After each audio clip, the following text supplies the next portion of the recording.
करते हैं दिल्ली विधानसभा चुनाव की, जिसके लिए दिल्ली के मुख्यमंत्री आतिशी ने कालकाजी विधानसभा सीट से नामांकन आज भर दिया। वैसे तो आतिशी कल ही नामांकन भरने वाली थी, लेकिन रोड शो में देर होने की वजह से नामांकन का समय समाप्त हो गया था।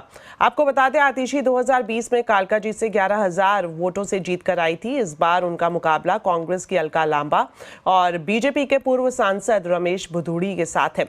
आज ही आतिशी के खिलाफ आचार संहिता उल्लंघन को लेकर एक FIR भी दर्ज की गई है। इस पर आतिशी ने कहा कि परवेश वर्मा ने पैसा बांटा तो उन पर किसी भी तरह की कोई कार्रवाई नहीं हुई।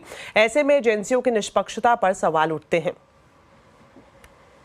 ये फोटो पोस्ट करी कि वो हेल्थ कैंप कर रहे हैं और चश्मे बांट रहे हैं। नीचे कर लो। उसके बाद वो किडवई नगर के इलाके में चद्दर और डबल बेडशीट्स बांट रहे हैं अपने नाम के साथ।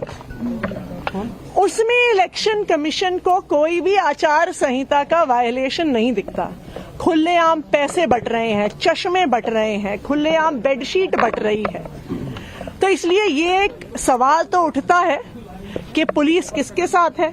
ये एक सवाल तो उठता है कि क्या लोअर लेवल पे जो इलेक्शन ऑफिसर्स हैं, क्या उन पे दबाव है। साथ ही अरविंद केजरीवाल ने भी बीजेपी पर बड़ा आरोप लगाया है। अरविंद केजरीवाल ने बीजेपी पर यह आरोप लगाया है कि बीजेपी नेता सोने की चेन बांट रहे हैं। आज एक प्रेस कॉन्फ्रेंस में केजरीवाल ने कहा कि बीजेपी ने 2 कॉलोनियों में चेन बांटी है और बीजेपी नेता दिल्ली के लोगों का वोट खरीदने की बात खुलेआम कर रहे हैं। मैं दिल्ली की जनता से अपील करना चाहता हूं, जो ये बांट रहे हैं सब ले लो, लड़ झगड़ के ले लो, इनके दफ्तरों में जाके ले लो, इनसे लड़ो, लेकिन अपना वोट मत बिकने देना किसी भी हालत के अंदर। मेरी जनता से अपील है, जो पैसे बांटे, जो कंबल बांटे, जो साड़ी बांटे, जो चादर बांटे, उसको तो कतई वोट मत देना। ये देश के गद्दार हैं। तो केजरीवाल के वोट खरीदने के आरोपों पर बीजेपी ने भी पलटवार किया है। आइए आपको सुनाते हैं।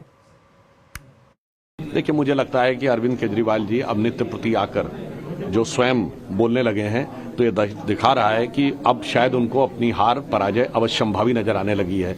तो वो उस हार की बौखलाहट में और घबराहट में किसी भी प्रकार का बयान दे सकते हैं, तो उससे उसमें कोई उनसे अपेक्षा नहीं की जा सकती है। वो आके अभी देखिए, कल भी कुछ और बोलेंगे, परसों भी कुछ और बोलेंगे। तो ये वो आदतन बोलते हैं, वो फितरतन बोलते हैं। तो दिल्ली विधानसभा चुनाव में राहुल गांधी की एंट्री हो गई है। कल सीलमपुर में राहुल ने रैली को संबोधित किया और आज राहुल गांधी रिठाला में आम लोगों के साथ मकर संक्रांति मनाने पहुंच गए। राहुल ने यहां दही चूड़ा खाकर पूर्वांचल के संक्रांति भोज का आनंद लिया। यहां राहुल गांधी ने स्थानीय लोगों के बीच बैठकर उनसे बातचीत भी की और दिल्ली की कॉलोनीज में रहने वाले लोगों की परेशानियों पर चर्चा की। चलिए अब आपको बताते हैं आज के आवाज अड्डा के टॉपिक के बारे में। कश्मीर के मुख्यमंत्री उमर अब्दुल्ला ने PM मोदी की तारीफ की है। तो क्या कश्मीर और दिल्ली के बीच की दूरियां कम हो रही हैं? आज आवाज अड्डा में इसी पर होगी बड़ी चर्चा शाम 7:57 पर।